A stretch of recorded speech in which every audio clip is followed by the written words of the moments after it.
Some not so good news when it comes to the housing industry. Unfortunately, foreclosures are on the rise. Justin, foreclosures climbed again in October, signaling possible cracks in the housing market. So new data by property analytics firm Adams shows a 3% rise in filings last month, which is also a 19% jump year over year. It also marks the 8th straight month of annual increases. Now, recent housing market data shows national prices easing slightly, but still high overall. Mortgage rates expected to fall more sharply after the Fed's recent rate cuts remain within a percentage point of recent highs. Experts say these factors may keep many people from buying or refinancing. Adams CEO predicts foreclosures will keep climbing for the foreseeable future. And you may not be paying attention. And this popped up, what time did this get posted? At 12:34 p.m. 12:34 p.m. This got posted. I want to show this to you before we start the show because I think it sets a tone overall.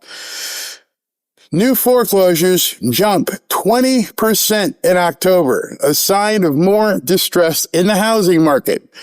Foreclosure starts, which are the initial phase of the process. So let me just tell you what that means. It means that there's been a default. Doesn't mean that the foreclosure has gone through. There's stages in a foreclosure. First, you get your notice of default, which means you're at least 30 to 60 days behind. So these are people who right now in, September?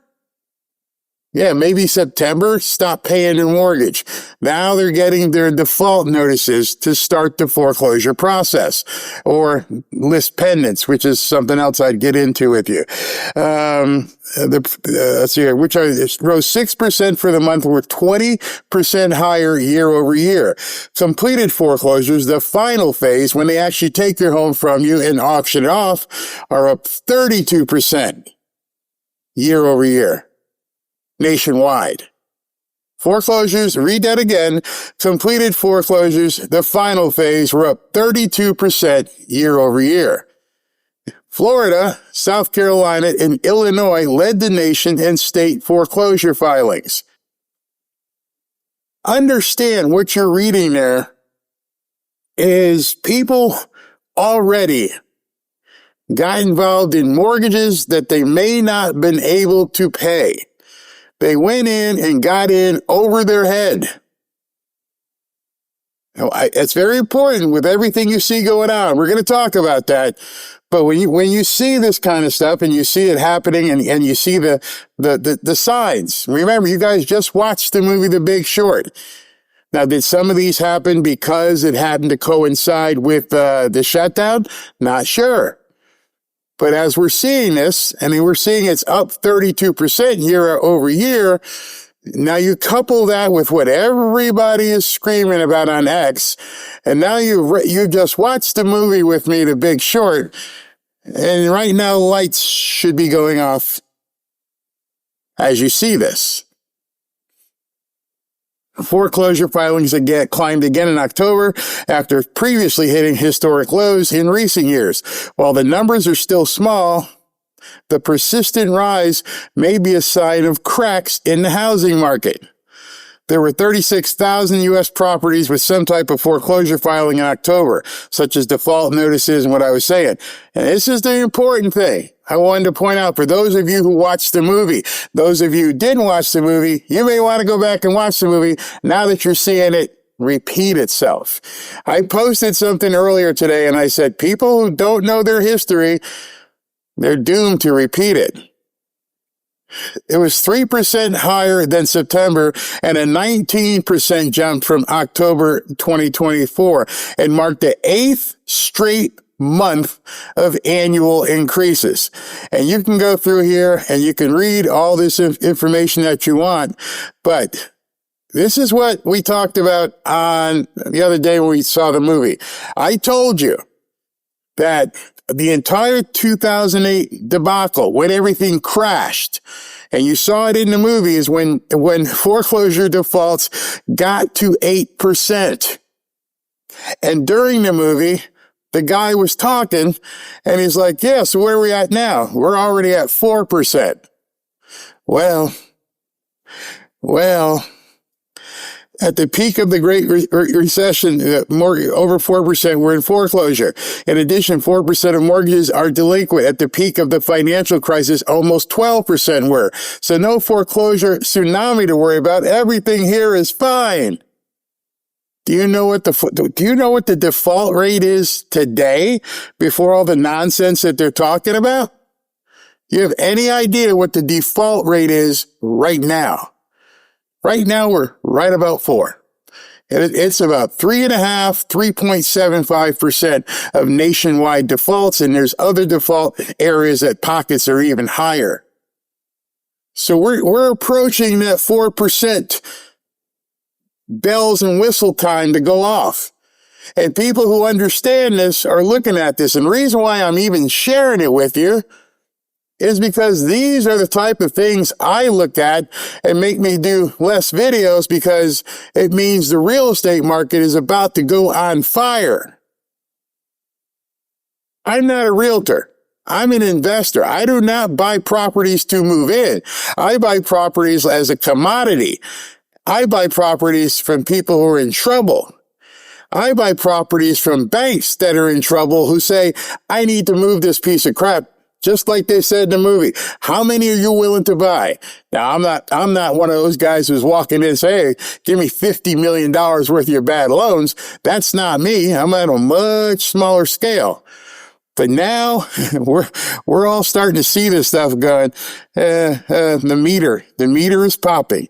The meter is going like this, and we better watch out before this thing just goes off. And now they're talking about bit more mortgages. And I said it, like, they do that. We are going to crush it. We're not just going to make money. We are going to crush it. If you survived the 2008 debacle, or even if you did it, if you learned from what happened in 2008, you're sitting back going, oh man, is it about to happen again? Are we really going to give out mortgages to mirror foggers? Mirror foggers, people whose only asset is they can breathe. They can fog a flipping mirror. They have no down payments. They have no credit history. They have no resources, no reserves. And we're going to give these people mortgages because we got to do something for the first-time home buyers. That's when you start doing like that. That's when you start realizing, oh man, these people are about to go do something stupid. Watch what happens if this thing keeps happening. This can snowball very, very, very quickly. And when it does, just like in a movie, it's OMG, what the hell do we do? And this is before we start giving away easy mortgages. I hope you can see that. I hope you can actually begin to look and say, yeah, this doesn't make any sense. I do not want to pour gasoline on a fire that's starting to peak. I don't want to be a financial arsonist. But for some reason, there are a lot of influencers who are walking around with kerosene and gasoline and pouring it on this stuff. And they're doing it because they don't know what the hell they're talking about. It sounds good. And they haven't sat and looked at the fundamentals. You know, when you go to the doctor, they take your pulse, they put the thing on your finger and see what your oxygen level is. They go like this with the stenographer to see and listen to you, make sure. They grab stuff and say cough. They're doing stuff because they want to see what are the baseline fundamentals as you walk in. If all those are okay, then they start looking at other stuff. But if that stuff right at this top, hey, your heart rate's like, hey, your blood pressure's like, hey, there's no oxygen, you got problems. Well, the vital signs right now today, which none of you can deny, are starting to show there's something wrong. The title of the article says a lot. Title of the article, as you can see, foreclosures jumped 20%, showing distress in the housing market. When I see things like distress, those are the adjectives that make me start to salivate. See, I have been, I guess you could say, I am a distressed property buyer. I'm the ambulance that you call when you need help. I'm not coming in to decorate. I'm not coming in to help you do some landscaping. I'm coming in to save you. I'm coming in to make sure you don't financially expire. I'm the one that comes in when you're like, hey, if this thing hits me, I'm done. I won't be able to buy a house for another 7 or 8 years. And so I buy distressed properties. That is specifically what I look to do. The one we just purchased. The guy, his wife died and he was old, I think like 92 years old, and he couldn't keep the property up and he wanted to, move into a condo or something. I'm the guy you call. So when you see these things happening, even if you are a retail buyer is someone defined as somebody who is going to move into the property. That's a little bit different than who I am. I'm not looking to move in. I got a home. I look at every single property deal as an investment. What's it going to return to me? So in order for me to buy it at a reasonable return, I have to make my money on the purchase, not on the exit. I have to make sure I buy at the right price. The right price is dropping, which allows you to profit on the back end. So right now, they're doing the vitals, and CNBC is letting everybody know right up front, hey, we got a problem. The market's not doing what it's supposed to. Its EKG ain't looking good. And so I'm just going to close this segment by just asking you, if the EKG in the housing market is starting to show distress, why would we be looking to put people who are undeserving of mortgages into this mess? How old were you when you realized the tooth fairy was mom just sticking, well, back then it was a quarter. I don't know if people still get quarters or if they get dollar bills, but how old were you when you realized there was no such thing as the tooth fairy? And then the big one. And I don't want to shock anybody, so look away while we talk about Christmas for a second, because if you don't know this, I don't want to be the one to bring it to you. But how old were you when you realized there was no Santa Claus? How old were you when you realized there's no, Easter Bunny? You see, most of us were quite young when we realized those things weren't real. And because we learned those things weren't real, we understood this was a part of growing up. I went to Catholic school. Part of our rite or ritual was, you get your first communion, and then you get confirmed, whatever that means anymore. And, then you move on. In the Jewish faith, the whole bar mitzvah, bas mitzvah, whatever those rites of passages are in your culture or your community, you go from being a child to an adult, and you go through certain stages. And then, personally, you also go through certain stages. Everything's great. You're playing sports. You get a girlfriend. You break up with that first girlfriend, or she breaks up with you. The world is ending. But then you realize, no, the world isn't ending. I get another one. And if you're lucky, you get a couple more. You don't sit there and say that Susie Q ruined your life. She broke up with me. I have to tell you, it never happened with me. Okay, just let you know. But things happen and you move on. You don't regress and you don't blame other people. See, I posted this morning and I really meant this question. When you were growing up, did you blame other people for the condition of your life? And I'm like asking for a few boomer friends, and I got my little confused baby there. Did you? Did you say, my life sucks because of black people? My life sucks because of Spanish people. My life sucks because men. My life sucks because of women. My life sucks because of my boss. My life sucks because of my parents. My life sucks because of my teachers. My life sucks because of police. And were you doing this all the time? Probably not. And how do I know it? Because I know I didn't. And I saw people here in the comments on this were like, no, you did not have the luxury of saying it's somebody else's fault. Most of us, our parents told us to get over it. She broke up with you. You got fired. Whatever it was, you didn't stay in that position. You moved on. And what we're seeing right now, I don't know if there's been a metamorphosis or what over the last 20 or 30 years, everything is somebody else's fault. Everything is somebody else's responsibility. How the hell did we, wait a minute, hold on, let me check something. How did we all grow up understanding we had to take care of ourselves? Now, I'm not talking about, you had to go out and find your own home when you were 13 unless you ran away.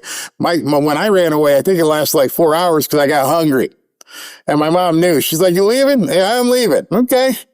You sure? Yep, I'm sure. I'm out of here. Wait a minute. About 4 o'clock. I'm like, I'm feeling hungry. And I went home. And it was I've told you about that a few times because it was a big life lesson for me. Nothing I was going through was bad enough that it was somebody else's fault. Yet now, here we are in 2025, and people can't eat because of you. People can't get jobs because of you. People can't buy homes because of you. People can't because of you. You're a boomer. You did it. And I am not going to accept that burden. I don't expect you to accept that burden. You see, what's going on right now, and I'm going to give you a term to go look up and really dwell on and understand what this term means. We are seeing an overwhelming amount of confirmation bias. If you've never heard that term, you're welcome. Now you get to go look it up and find out what in the hell is Barry talking about confirmation bias. Well, back then, our confirmation bias when we were growing up, I hung out with a lot of other football players. I know a lot of people might have been gearheads, as they were called back then. There might have been the cheerleaders. We had our own little clique that we hung out with because those people reaffirmed what we believed. We didn't hang out with the gearheads and the greasers and the pot smokers because we didn't believe that. And because we didn't believe that, we hung out with the people that we believed. Yeah, we're going to play football. Let's go work out. We're going to work out. We're going to run. That's confirmation bias at a young age. Confirmation bias at an adult age is thinking that it's somebody else's fault. The reason why things are happening to me, and I need you to confirm it. Isn't it true it's Trump's fault? Yeah. Isn't it true it's boomers' fault? Yeah. And so that confirmation bias has now taken hold of social media. If you believe a certain thing, you can find that group somewhere on social media, YouTube, Facebook, Twitter. You can find that group and wallow together. I think they call it Blue Sky, actually. But now it's already coming across that there are people who were supposedly Trump supporters are seeking confirmation bias in fractions, different segments of people who thought they knew what Trump was all about, thought they were going to get what they thought they were going to get, and now they're not liking what they see, and so they're seeking out the affirmation of people who feel like them. You've seen some of these people. Some of them are pollsters. Some of them are former law enforcement. Some of them are former politicians. Some of them are in the media. They speak to a specific group. And some of you may say, hey, Barry, you're doing the same thing. You're a Trump supporter and you only talk to Trump supporters. The difference is I don't need your affirmation. The difference is if you unsubscribe and don't watch, I'm not changing my talk. The difference is even if he's no longer president, I still feel the same way. That's the big difference. And the problem that's happening right now is that because of social media and the misery that people have, it is becoming amplified. There's even a term for it now. It's called rage baiting. Rage baiting is the new grievance merchant.